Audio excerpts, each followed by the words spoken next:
I know the starters for Pokemon Legends ZA is what we'll all be hopefully saying when we get the Pokemon Presents soon. But until then, all we can do is speculate about who will be the starters, because it's now canon that non native Pokemon were brought to other regions in the past by trainers visiting those regions.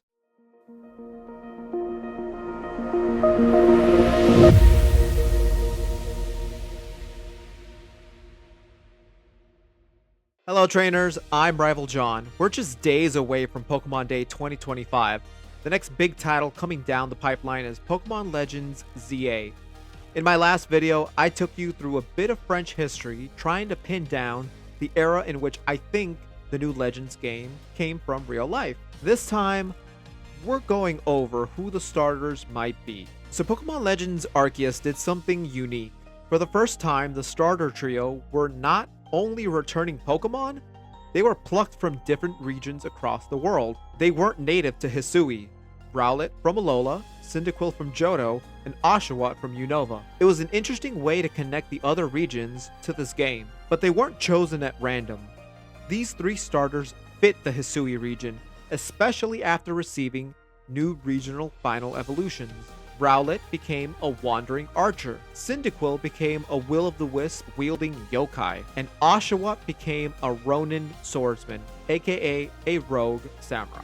So with the inclination that this may be what they also do in ZA, which Pokemon would fit this very French region? I've thought about this and I've narrowed it down to 3 Pokemon. This is assuming they don't just go the route of giving us the Kalos starters as our first Pokemon and give them something special, perhaps a Mega Evolution. They did make it a point to tease that Mega Evolution is back, but suppose they don't, and we're presented with 3 non-Kalos starters. The 3 I'll be talking about already have ties to something French and could fit into the Kalos region seamlessly, and a new final evolution may just solidify their Frenchiness. One thing to note, none of this is based on any supposed leaks or rumors or anything of that sort. This is 100% based on my looking through the list of starters and finding which 3 are the most French inspired, despite not coming from Kalos. So let's kick things off with the grass starter. Snivy, the grass snake Pokemon. A little background on the Unova starters. It's the general consensus that the 3 are based on different parts of the world. Diversity was a big theme in Pokemon Black and White. Oshawott eventually becomes a samurai, clearly Japanese. Tepig becomes Emboar, taking on elements of a Chinese military general. Snivy, however, draws its inspiration from the West, specifically French aristocracy. In a translated interview from Pokemon illustrator Ken Sugimori, thank you Dr. Lava, link in the description by the way, he said that the 1970s manga The Rose of Versailles was an inspiration. The series is a historical drama set in the years just before and during the French Revolution, mixing real historical people and original characters. As one of the main characters starts realizing how France is governed and how the poor are suffering, things escalate as you'd imagine. It's been adapted several times. This trailer that you're watching is for an adaptation this year in 2025. I didn't even know that until researching it for this video. I think that proves the kind of staying power that this franchise has. As you might expect, the French elements are seen throughout the line, starting with Snivy's tail, in the shape of the fleur-de-lis. The fleur-de-lis symbolized the French crown for nearly 1,000 years. And tell me Superior doesn't ooze regalness. The name is literally serpent and superior mashed up together. The white face, most likely a nod to the skin whitening fashion popular in Europe in the 17th century. Its Pokédex entry talks about it amplifying the sun, and wouldn't you know it, King Louis XIV used to refer to himself as the quote-unquote Sun King. The Snivy line is perhaps one of the most French-inspired starter Pokemon, and it came even before Kalos was a thing. I could definitely see Snivy being imported from Unova by wealthy Kalosians who just must have a Snivy in their gardens. The French aristocracy was known to import exotic animals for their menageries, basically really fancy zoos. King Louis XIV kept animals at the Royal Menagerie at Versailles. It was his own private zoo. This was the easy one. That is why I started with Snivy. On the basis of fits the French aesthetic alone, Snivy should be one of the most obvious choices for a non-Kalos starter in Pokemon Legends ZA.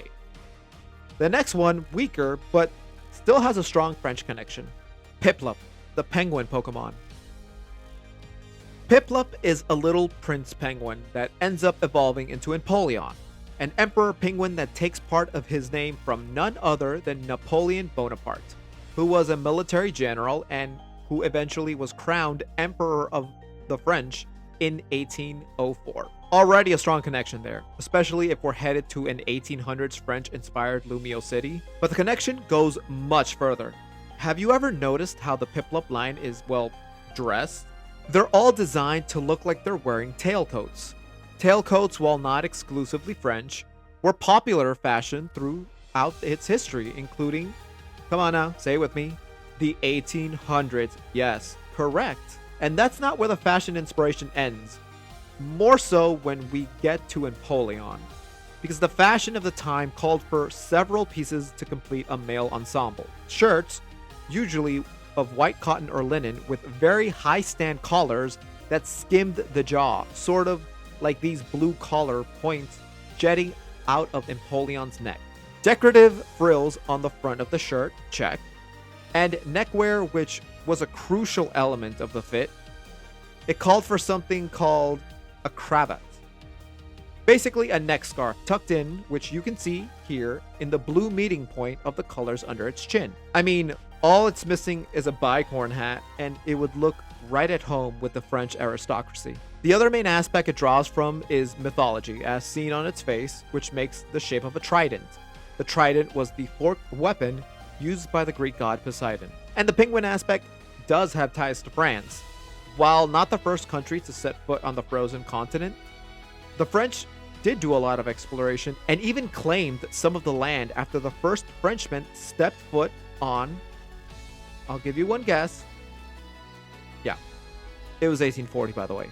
Piplup is another one I could see being brought from Sinnoh, or rather Hisui still at this point, I think. Perhaps the way it's dressed and the regal way it acts curry favor with the aristocracy of Kalos. Or it can be a Pokemon that was brought over from the recently settled Hisui/Sinnoh region to show off that they've traveled far and wide. And that leaves the hardest of the three to pin down. The Fire Starter.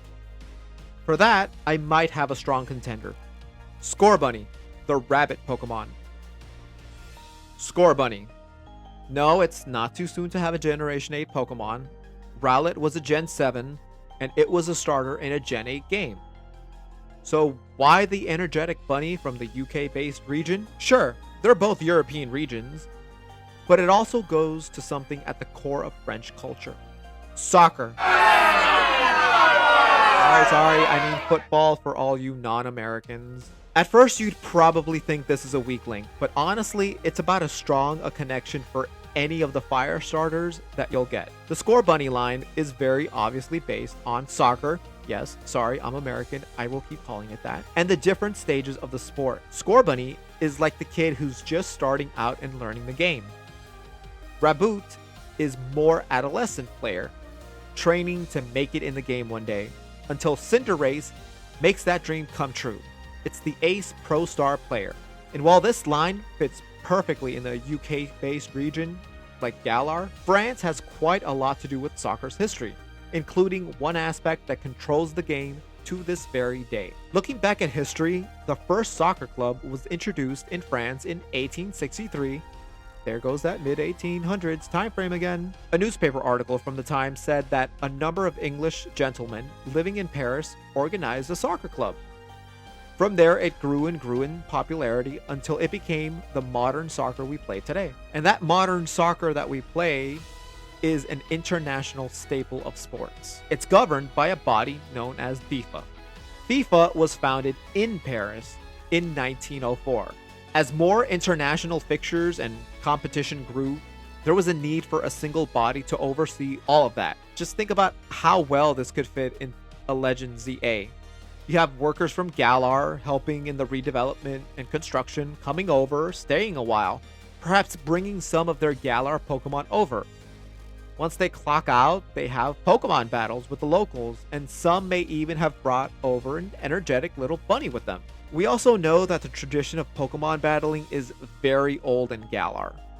In Sword and Shield, we know the Pokemon League has existed for a long time. Opal has been the gym leader for 70 years at that point, and even then she inherited the position from her mother. So just like how Englishmen brought over soccer, which is now a major part of French society, could we see some Galar immigrants coming over to Lumios and popularize battles and gyms? If you saw my last video, I proposed that the setting of Pokemon Legends ZA will take us through an 1800s Victorian era Lumiose city, in the middle of a redevelopment plan shockingly similar to the one Paris had in the same time era. This was a time of monumental change, where the city was expanded and started looking like it does today. And I think these three starters, if Game Freak does continue to pull and connect other regions into Legend-style games, offer enough of a connection to French culture that they would feel right at home. We have a literal symbol of French aristocracy, a Pokemon named after a major figure in French history, and one whose inspiration fits in with French sports fandom. But with Game Freak, you never know. They may be cooking up some totally new feature or idea similar to what they did with Legends Arceus at the time. Alright, so this will be the last pre-Pokemon Day video I put out.